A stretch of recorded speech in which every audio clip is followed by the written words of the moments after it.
Good afternoon, everyone. My name is Trinea Reed, and I am the Workforce Development Manager here at the Amputee Coalition. And today's training webinar series is going to be on how to build a strong resume.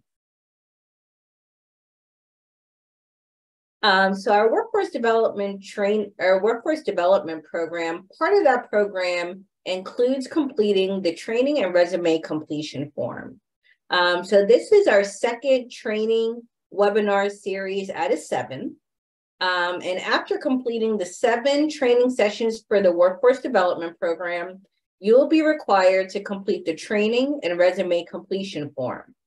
Once form is completed, submitted, and reviewed, participants within the workforce development program will have access to research and apply for job and internship positions on our job board platform. In addition, if you haven't done so already, on our workforce development webpage, you'll see a bullet point that says register for our workforce development program. So when you get a chance and you're interested in being part of our workforce development program, please fill out the online registration form as well. Why is having a strong resume important? So having a strong resume is a crucial component of the job search and application process. In addition, a strong resume shows recruiters and employers that you have the education, experience, and skills to do the job position. So now we'll go into the do's and don'ts of writing a resume. So important components of creating a resume include keeping your resume to 1 page. This is normally very important, specifically as recruiters are reviewing your resume, and that because recruiters are getting such a high value of resumes in each day, they normally take anywhere from 30 to 45 seconds to look at your resume. So you want to make sure that it's concise in 1 page, and that all of the information in the work experience is outlined on that page. In addition, it's important to have a professional email address. So normally what I recommend is if you have an email address that maybe you use for your personal emails, maybe creating a secondary email address, a Gmail account, a Yahoo account with just your first and last name. So that way it's professional and it looks good on your resume to recruiters. In addition, skills, work experience, and education, including the name of the job position and employer under each work experience that you have, and having at least 4 to 5 bullet points for each of the job experiences that you list. One tool that I recommend and resource that I recommend is ONET. ONET gives examples of different skills you can include based on the job position that you're applying to. In addition, making sure that your job experience on your resume matches the responsibilities and skills of the job position that you're applying to. So as we mentioned before, recruiters take a short amount of time when they're reviewing your resume. So we want to make sure that the experience that you have on your resume is coinciding with the skills and responsibilities of the job position that you're applying to. Including any volunteer or skills related to the job position that you're applying to. This is very important as well.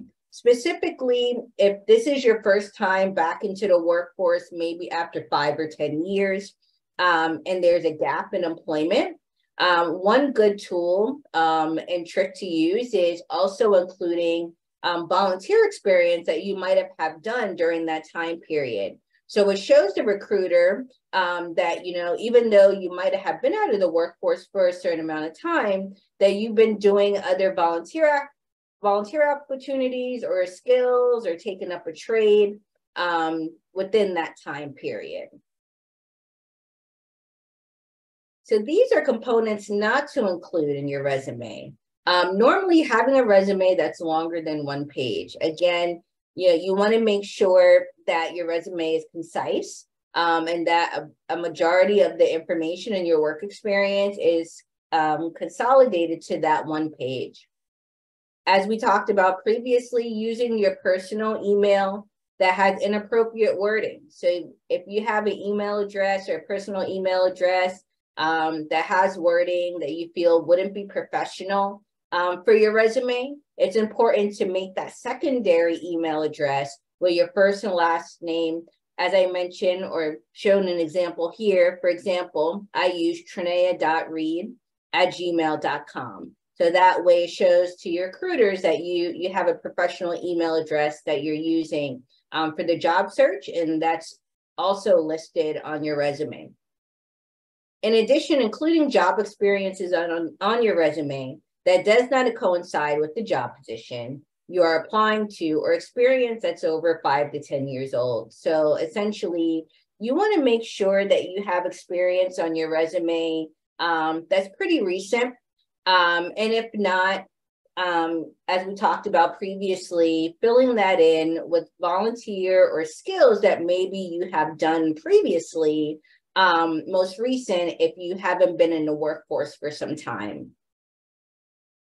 So one good resource that I always recommend is Resume Builder.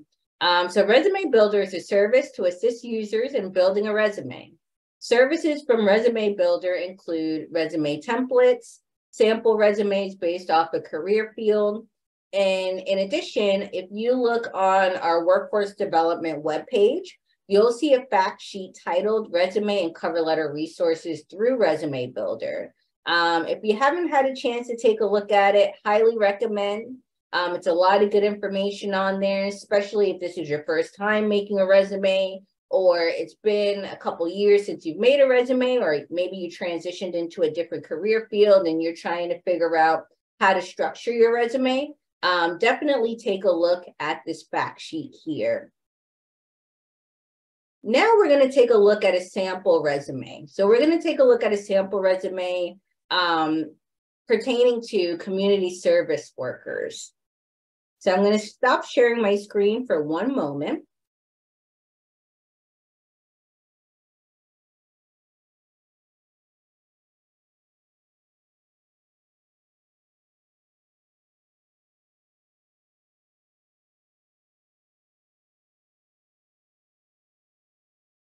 So here you'll see a sample resume for community service worker. So this is for an entry-level position.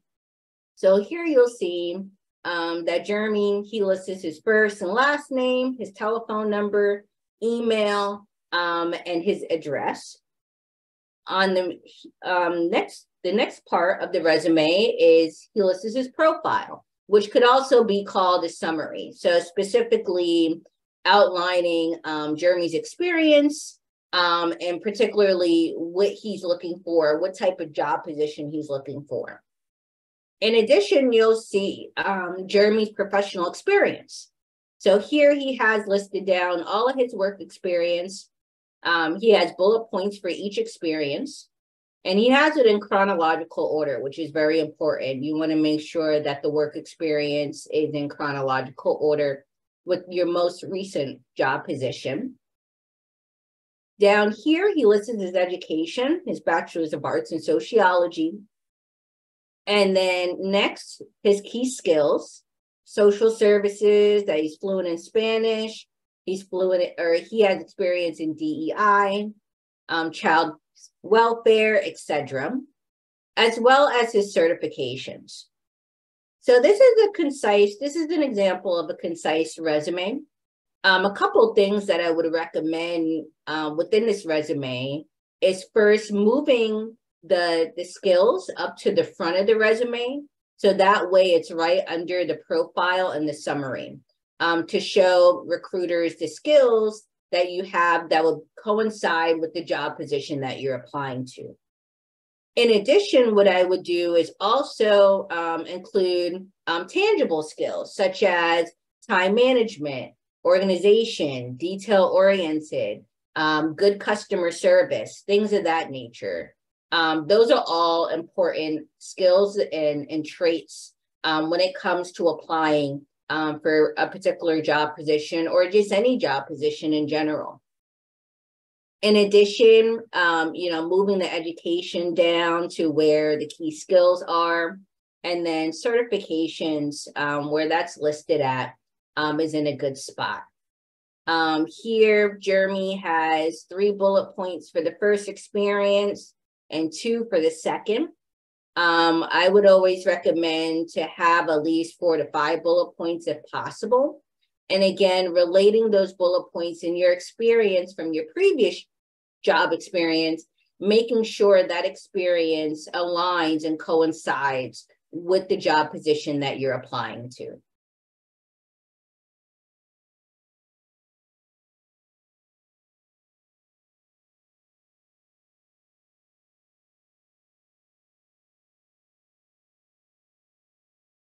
So now I'm going to leave the rest of our time that we have together for Q&A, if anyone has any questions.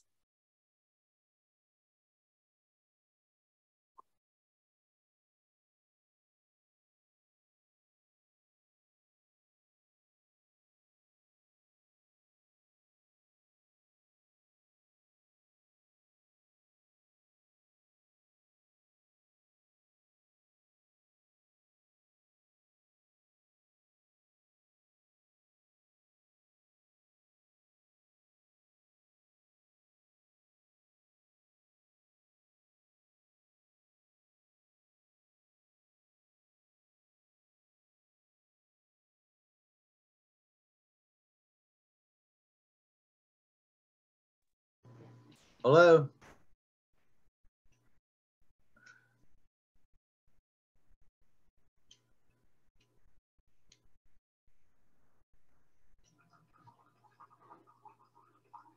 Hello.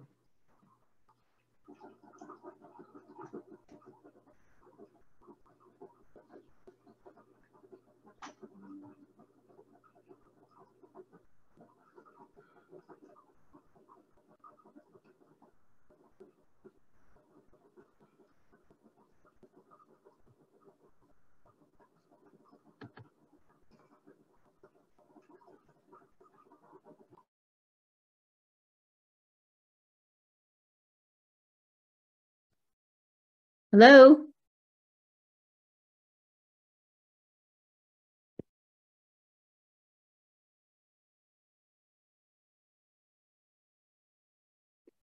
Hello? Gianna, can you hear us? Are you able to hear me now? Yes, can you hear us? Yes, I can hear you. Okay. So my name is Paula. We know each other. Please explain or go into detail if there are veterans on the call regarding 30% disabled veteran when applying to the federal government, as well as perhaps going over federal government resume formats.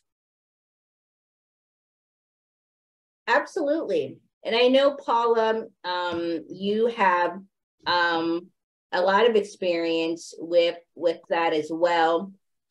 So definitely feel free to share if you're up to sharing, your experience with federal resume building, if you would like. Sure. If you have a couple other questions, you want to address those first, and then I'm more than happy to give some concise information. Sure, that sounds great. Let's see. Okay, so Christopher asked, what does having a 2-page resume mean to the employer?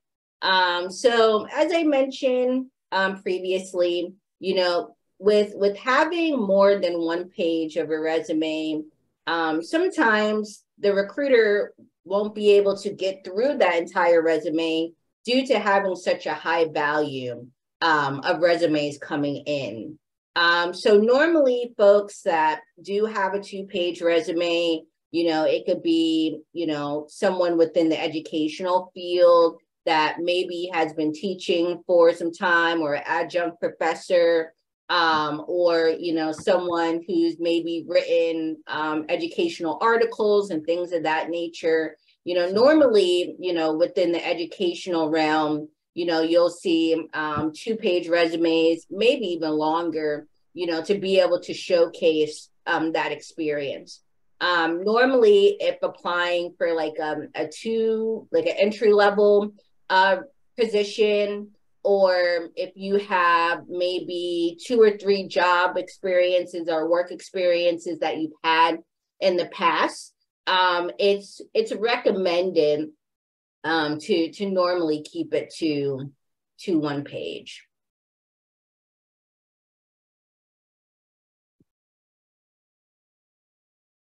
Let's see here. We also have a question about how to make up for a large gap in work history. 9 years since working consistently. So Heather, that's a great question. As I mentioned previously, I think the best way to go about that is, to kind of talk about the volunteer, if you have any volunteer experience that you've done during that time, or if you have any skills, or if you went back to school for a trade or a certification, anything of that nature. Even if you did a certification online, and you got a certificate for it. I think things such as that will be good to showcase on your resume, because it shows the employer, even though you've been out of work for 5+ years, that you still was able to keep up the skill set and volunteer opportunities within that time.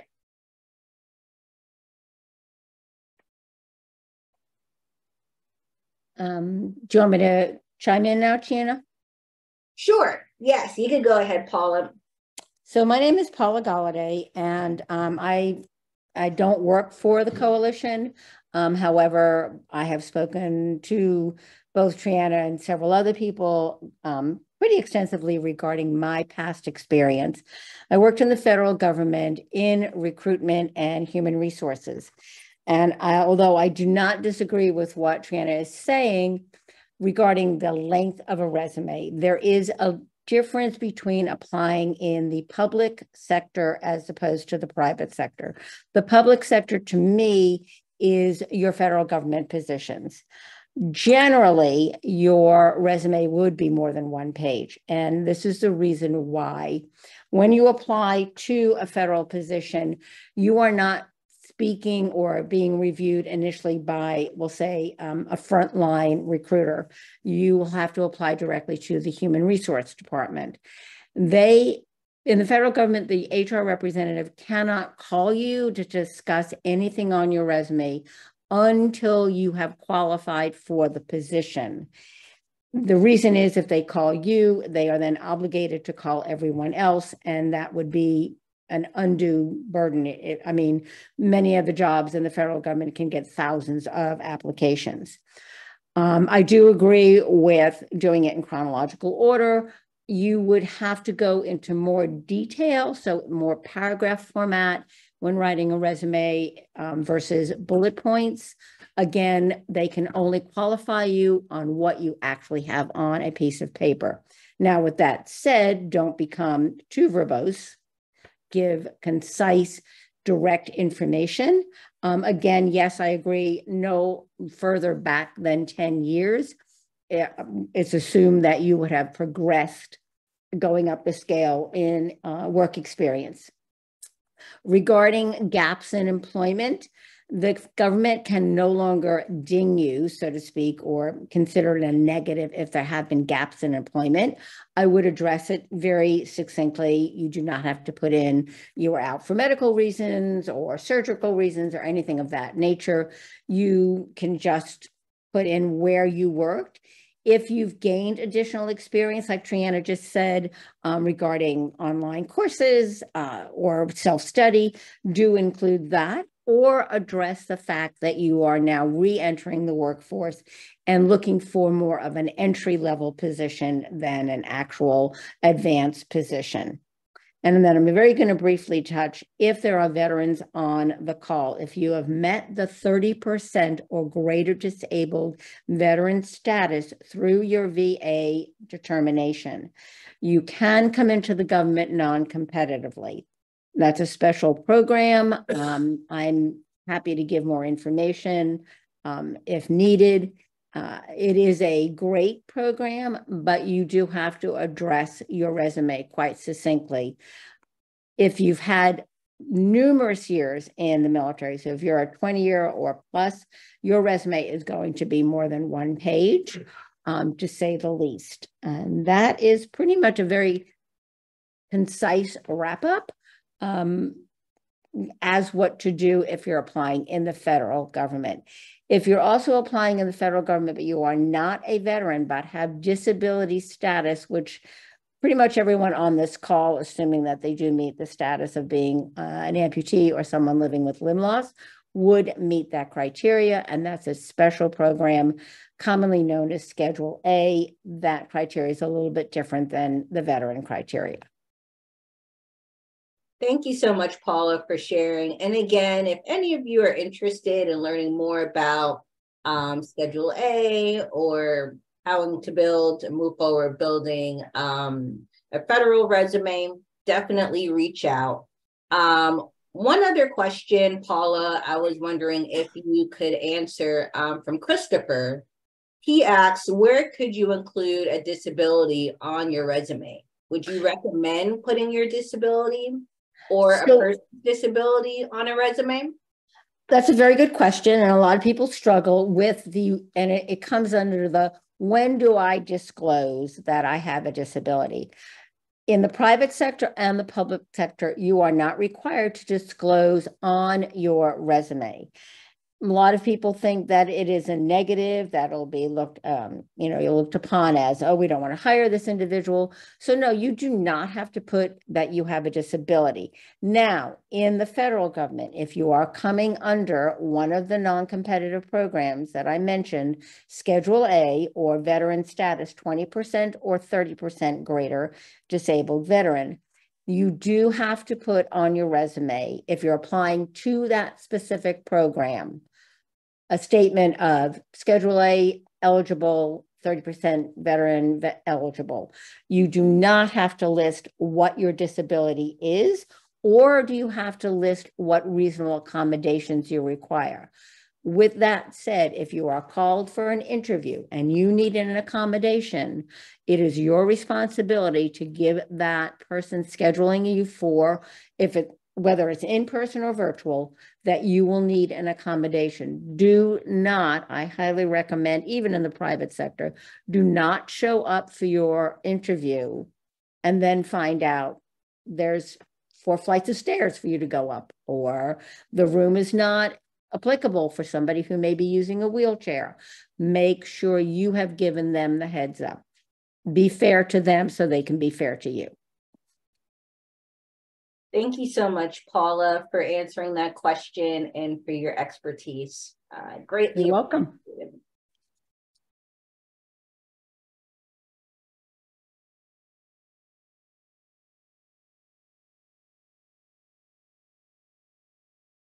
Does anyone else have any additional questions?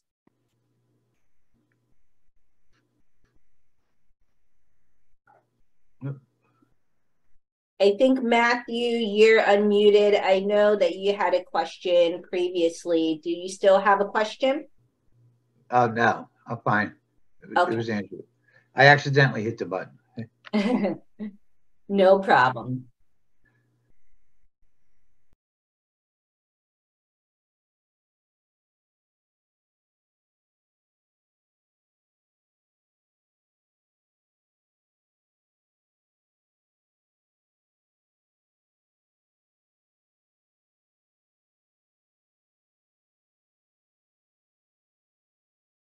I see, Allison, that you said that you put your question in the chat. I don't see it. Did you wanna ask your question live, or did you want to try putting it in the chat again?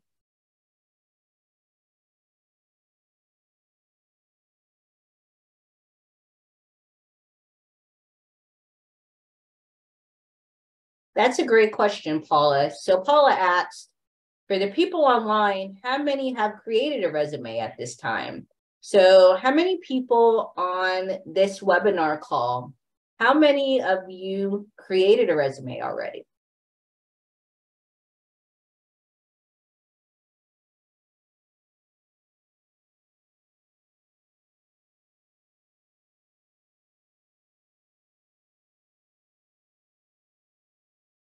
So Christopher said that he has. That's great. Heather said that she hasn't.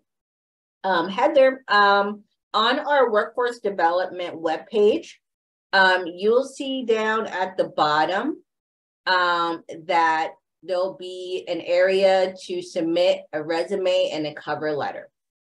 So if interested, you could definitely, when you do structure a resume, you could upload it there so that way I could take a look at it. If you want to have a meeting to discuss one-on-one how to make a resume, we could definitely do that as well. Just right on the workforce development webpage, you'll see off to the right, there'll be a link to schedule a meeting with me. So Allison asked, would you put businesses you've tried but didn't stay long at? That's a great question. What I would say is, you know, if it's a job that's you've been at for maybe 6 months or less, you know, I would recommend, you know, not putting it on there.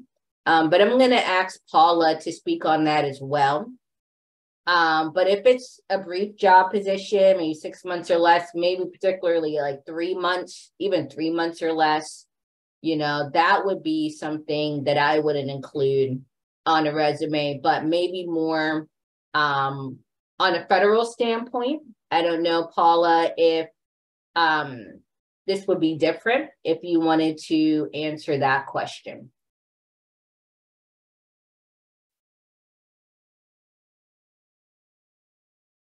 Hope you can hear me now. Apologize.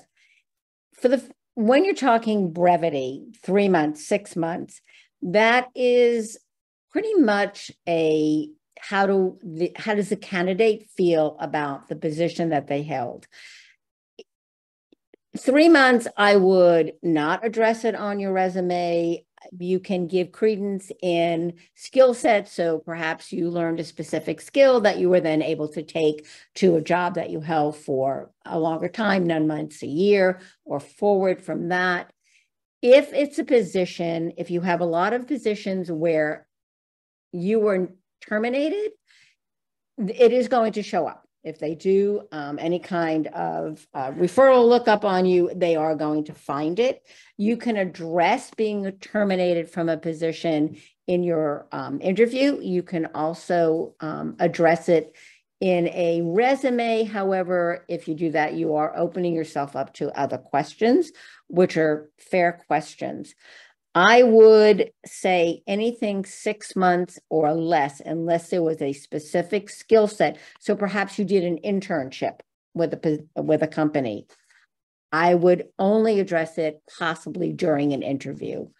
And the other thing I also would recommend when you get to the interview status, whether you're at the public or private sector status, make sure you can defend everything that you put on that resume. And by that, I mean, I'm not saying anybody here, but people do tend to perhaps embellish their resume.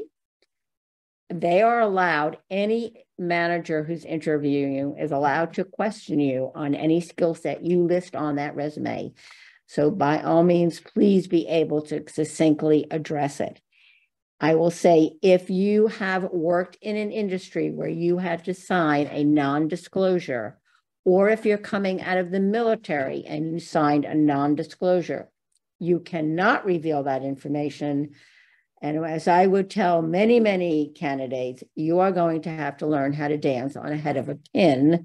In other words, you can give credence as to your skill. You cannot give credence as to who you work for or where you are working.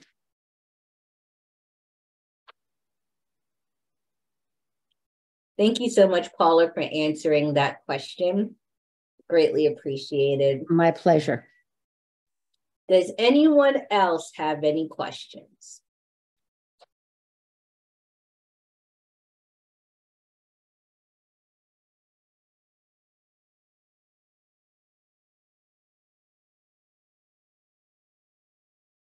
If any questions come up after this webinar, here is my contact information, our phone number, as well as my email. If you have any additional questions.